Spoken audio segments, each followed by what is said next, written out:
మళ్ళీ వెళ్తావా? అంజలి కష్టపడి చేసిన కేక్ పాడు చేసావు. వాళ్ళు కష్టపడి అరేంజ్ చేసుకున్న పార్టీ మొత్తం పాడు చేసావు. ఇంకా నీ వదిలేస్తే ఏమేం చేసేదానివో, ఎన్ని గొడవలు ఇంటి మీదకి తీసుకొచ్చేదానివో. నువ్వు మారవు. ఈ జీవితంలో నువ్వు మారవు. నీ వల్ల కాదు అని చెప్పినా వినిపించుకోకుండా వెళ్ళి ఇంత పని చేసావు. నా వల్ల కాదు. నువ్వు మీ అమ్మ తేల్చుకోవాల్సిందే. రా మమ్మీ ప్లీజ్. మమ్మీ అమ్మ దగ్గరకా? వద్దు మమ్మీ, నీకు దండం పెడతాను. అసలు నేను ఏ తప్పు చేయలేదు మమ్మీ. ఆ హిట్లరే తప్పు చేశారు. ఆయనే నిన్ను ఇన్సల్ట్ చేశారు. అందుకే ఆ పొగరు దించాలనుకున్నాను. నోర్మోయ్!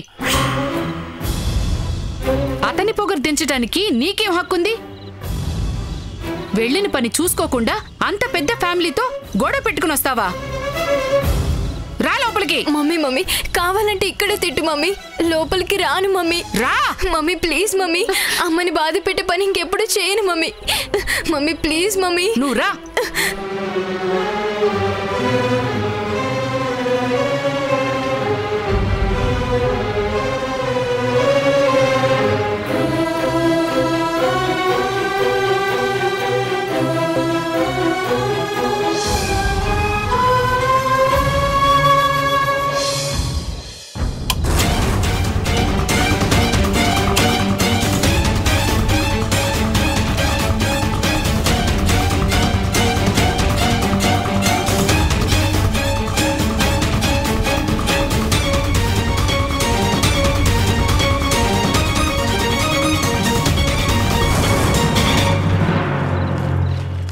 సారీ అమ్మా, నేను నిన్ను చాలా బాధ పెట్టాను. నన్ను క్షమించమ్మా. అమ్మా నన్ను క్షమించు.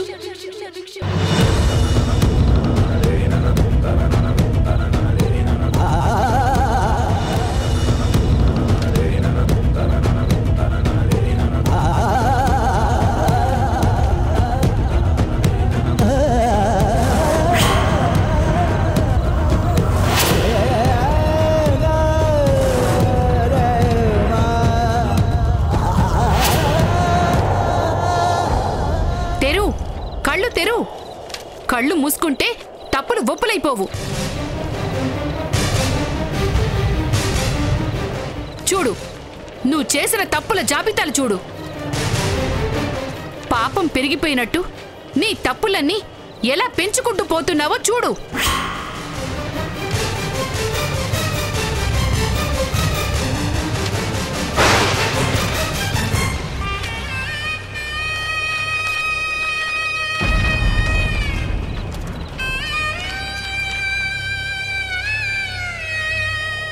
చూడు, బాగా చూడు. నేను ఇంట్లో అడుగు పెట్టినప్పటి నుంచి నువ్వు తప్పులు చేస్తూనే ఉన్నావు. మీ అమ్మని క్షమాపణ అడుగుతూనే ఉన్నావు. అదిగో అటు చూడు, అది చూడు, ఇటు చూడు, ఇది కూడా చూడు. సారీ అమ్మా, నేను తప్పు చేశాను. సారీ అమ్మా, నేను పొరపాటు చేశాను. సారీ అమ్మా, నేను తెలియక తప్పు చేశాను. నీ వల్ల చుట్టాలతో స్నేహితులతో నేను మాటలు పడ్డాను. సవతి తల్లికి సరిగా పెంచటం రాదని ఎంతమంది నన్ను ఎన్ని మాటలు అన్నారో తెలుసా? నీ మూలంగా నేను ఎందరికీ సమాధానం చెప్పుకోవాల్సిన కర్మ పట్టిందో తెలుసా? ఏదీ రాదు నీకు, ఏదీ చేత కాదు. నీ వల్ల కాదు అంటే మాత్రం రోషం పొడుచుకొస్తుంది, పౌరుషం పొంగుకొస్తుంది, ఉక్రోషం తన్నుకొస్తుంది. రోజు నేను మీ అమ్మ ఫోటో ముందు దీపం పెడుతూ ఏం చెప్తాను? ఏం చెప్తాను?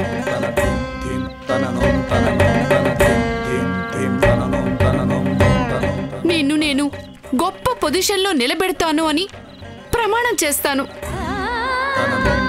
కానీ నువ్వేం చేస్తున్నావు? నన్ను దోషిగా నిలబెడుతున్నావు.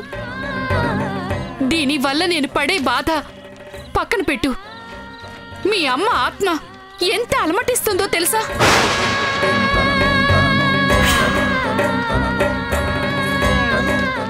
అది జరగకూడదంటే రాయ్, మీ అమ్మకు క్షమాపణ రాయ్. మమ్మీ, నా వల్ల కాదు మమ్మీ, నా వల్ల కాదు. నేను కాదు మీ మమ్మీ, ఆవిడే మీ అమ్మ. నేను సౌతి తల్లిని, అంతేగా అంతేగా. నేనెప్పుడైనా అలా చూసానా? నిన్నెప్పుడైనా అలా పెంచానా? అయినా మొండిగా మారిపోయావు. నాకు తలవంపులు తీసుకొస్తున్నావు. ఈ అమ్మ మనసు బాధ పెడుతున్నావు. రా, కూర్చో. రాయ్, పెన్ను తీసుకో. క్షమాపణ రాయ్. రాస్తావా లేదా?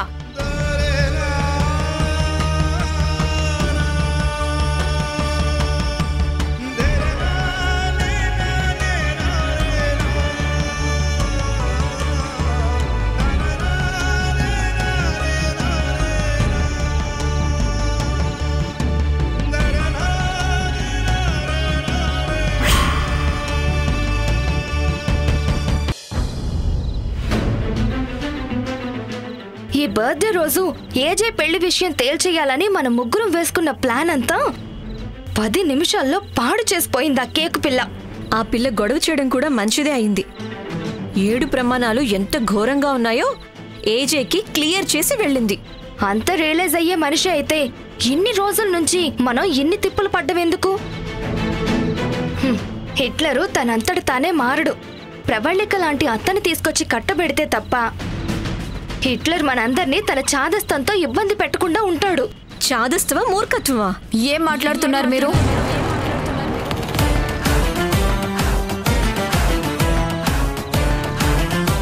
మనసులో ఉన్నదంతా బయటికి అనేయడం మానుకోమని చాలాసార్లు చెప్పాను చిత్ర. సారీ అక్క, నీలా మనసులో ఉన్న దాచుకోవడం నాకు రాదు. ఏంటి మాయా, నువ్వు కూడా చిత్రలా తయారయ్యా? ఇప్పుడు ఏం చేద్దాం అక్క? ఏం చేసైనా సరే ఏజే పెళ్లి చేయడం అనే విషయాన్ని మాత్రం మర్చిపోకూడదు. ఇవాళ అమ్మాయి వచ్చి డిస్టర్బ్ చేయకుండా ఉంటే ఏదో ఒకటి తేల్చేసేదాన్ని.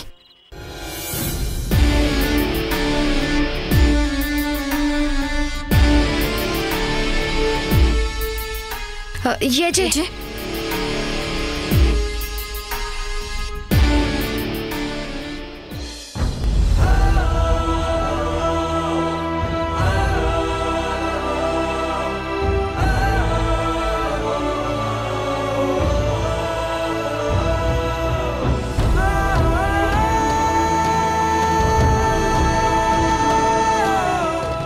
ఏదైనా కావాలా ఏజే? కావాలి. ఏం కావాలి? ఒంటరితనం. సారీ ఏజే, ఇలా జరుగుతుందనుకోలేదు. మీ బర్త్డేని గ్రాండ్ గా చెయ్యాలనుకుంటే అనుకోకుండా పాడైపోయింది. సారీ ఏజే. పొరపాటుని ఎక్స్క్యూజ్ చేయొచ్చు, తప్పుల్ని ఎక్స్క్యూజ్ చేయడం కూడా తప్పే.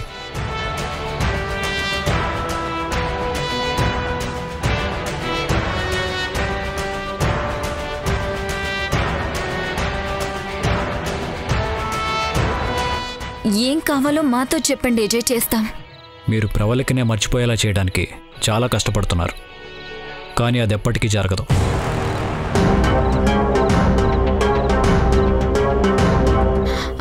ఇంకో పెళ్ళైతే అంతా మర్చిపోతారు. రాని వాళ్ళని రప్పించే ప్రయత్నంలో పడి పోయిన వాళ్ళని మర్చిపోయారు. నన్ను కూడా మీలాగే మార్చేద్దాం అనుకుంటున్నారు. అంటే నా ప్రతి బర్త్డేకి రవకేసరి చేసి ప్రవళిక నాకు స్వయంగా తినిపించేది. ఆమె పోయాక అదే రవకేసరి మనం తయారు చేసి ప్రవళిక ఫోటో ముందు పెట్టేవాళ్ళం. ఈసారి అది జరగలేదు. ఎందుకు?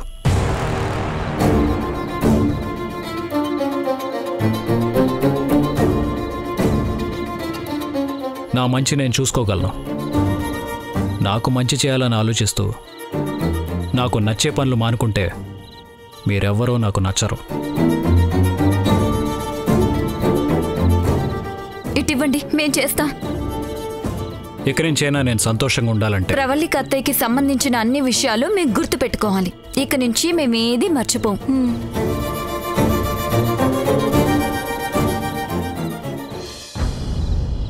ఏంటక్కా ఇప్పుడు రవ్వ కేసరి చేసి అత్తయ్య ఫోటో ముందు పెడితే ఆవిడొచ్చి తింటుందా?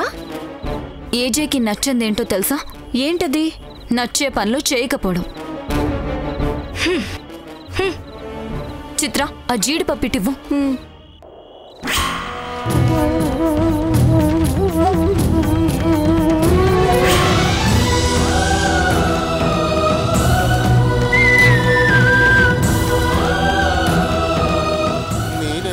చూస్తావేంటి, వెళ్ళి అతికించు.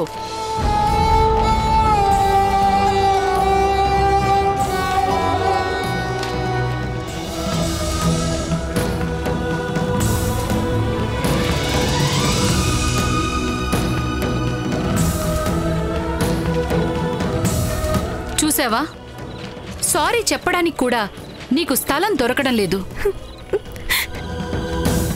చిన్నప్పటి నుంచి ఇప్పటిదాకా నీ తప్పుల చిట్ట రాయడం మొదలు పెడితే ఈ గోడే కాదు, ఈ వాడ కూడా సరిపోదు.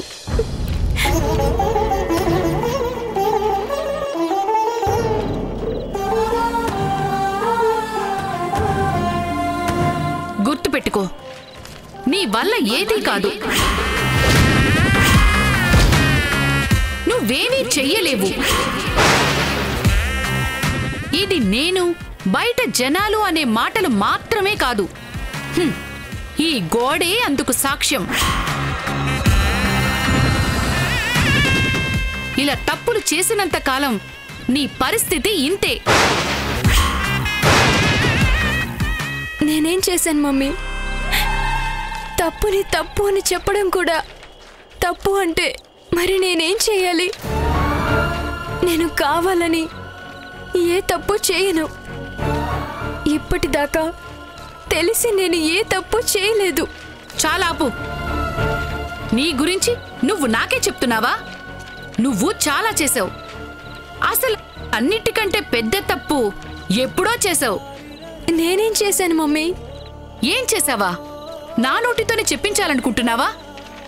ఏం చేసావో నీకు తెలీదా? ఏం చేశాను? ఏం చేసావా? నీ కన్నతల్లి చావు కారణం నువ్వే. కాదు కాదు కాదు కాదు.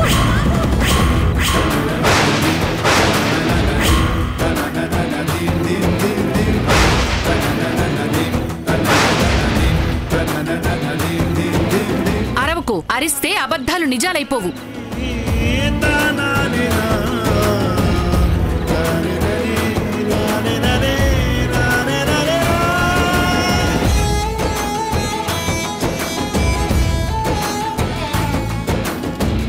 నీ వల్ల ఏదీ కాదు. నువ్వేమీ చెయ్యలేవు. విన్నావా అమ్మా? ఈ మమ్మీ ఏమందో విన్నావా? నీ చావుకు నేనే కారణమయ్యానంట.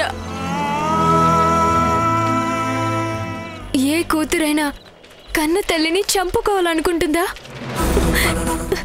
ఇదిగో ఇలాగే అందరూ ఏదో ఒకటి అంటూనే ఉంటారు.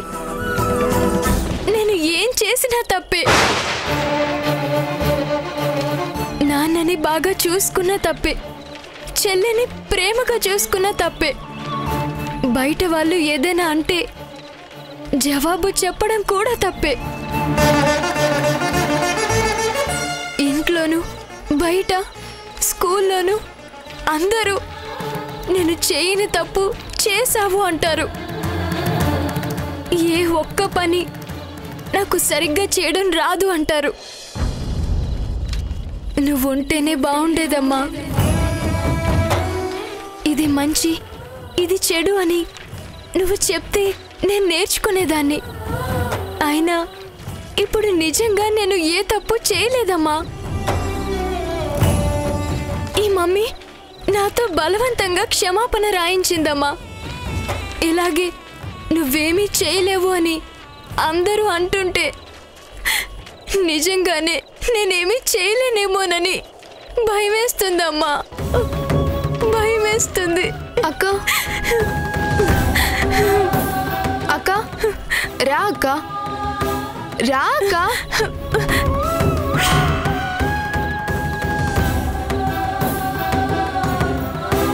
తప్పు చేసావా? నిజంగా తప్పు చేసావా? నువ్వే తప్పు చేయలేదని నువ్వు నమ్మితే అసలు ఎప్పటికీ ఏడవలసిన అవసరమే లేదు. ఒక్కసారికి ఒక ఆర్డర్ పాడైతే ఏమైందక్కా? ఇక్కడితో నాకు ఆర్డర్స్ రాకుండా పోతాయా? కానీ నాకేమీ చేత కాదు అని అందరూ. వాళ్ళకి ఏమీ చేత కాదు, నిన్ను అర్థం చేసుకోవడం అస్సలు చేత కాదు.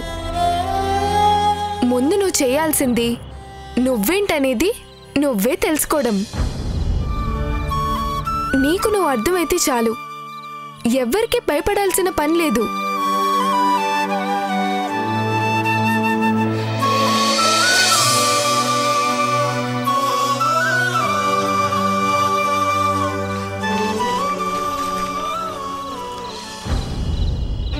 ఏజేకి చాదస్తం మరీ పెరిగిపోతుందక్కా.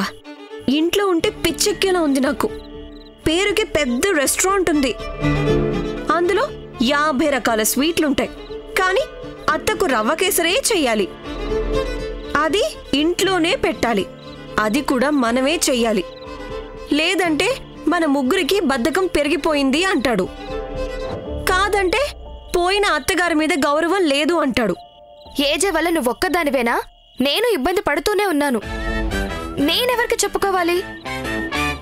నాకు పెళ్ళై ఎన్ని రోజులైనా మా ఆయన ఏజే చెప్తేనే వస్తాడు, ఏజే చెప్పిన పనే చేస్తాడు.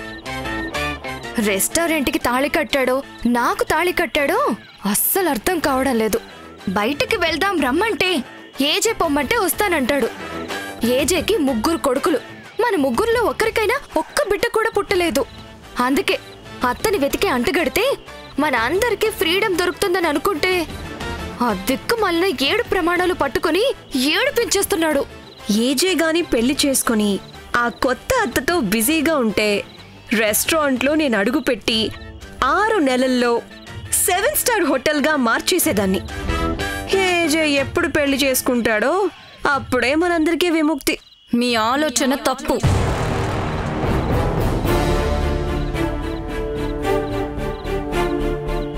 మీరిద్దరూ చాలా తప్పుగా ఆలోచిస్తున్నారు. ఏజేకి పెళ్లి చేయాలనుకున్నది మన విముక్తి కోసం కాదు, ఒంటరితనం నుంచి ఏజేకి విముక్తి దొరుకుతుంది అని. ఆ ఒంటరితనమే ఏజేని కఠినంగా మార్చేసింది, తన చుట్టూ ఓ గోడ కట్టుకునేలా చేసింది. పెళ్ళైతే ఆ ఒంటరితనం నుంచి బయటపడి అందరిలాగే సంతోషంగా ఉంటాడు. అది ఏ శకంలో జరగాలి, ఏ యుగంలో పెళ్లి జరగాలి?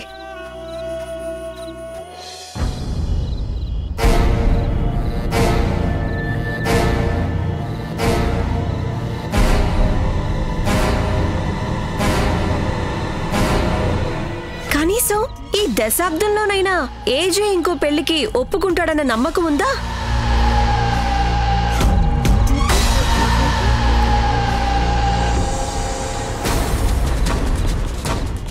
మన ముగ్గురం కలిసి ఈ లోయలో దూకుతామని బెదిరించినా ఏజే మళ్ళీ పెళ్లి చేసుకోవటానికి ఒప్పుకుంటాడో లేదో.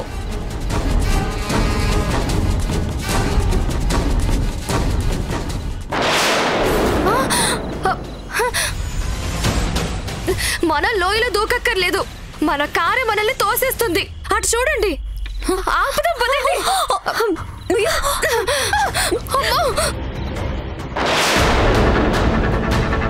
హెల్ప్! కాపాడండి! ఎవరికైనా వినిపిస్తుందా? హెల్ప్! హెల్ప్! హెల్ప్! బచావ్! హెల్ప్! హెల్ప్! హెల్ప్! హెల్ప్! కాపాడండి! బచావ్! మనం కూడా జయమ్మలాగా 3 భాషలు మాట్లాడేశాం. నీకు నవ్వెలా వస్తుంది? కొద్ది క్షణాల్లో చావబోతుంటే హెల్ప్! హెల్ప్! హెల్ప్! ఎవరైనా ఉన్నారా? కాపాడండి ప్లీజ్! బచావ్!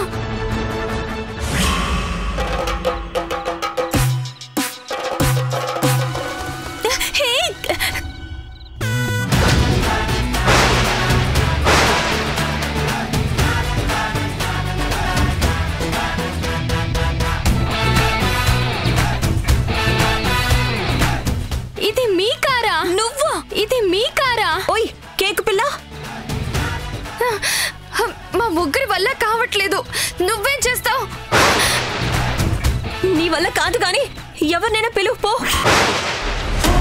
ఏదీ రాదు నీకు. నీ వల్ల కాదు గాని ఎవరినైనా పిలువు పో.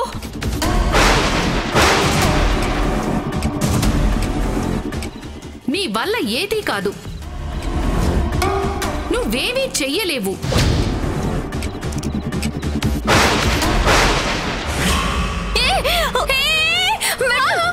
హెల్ప్!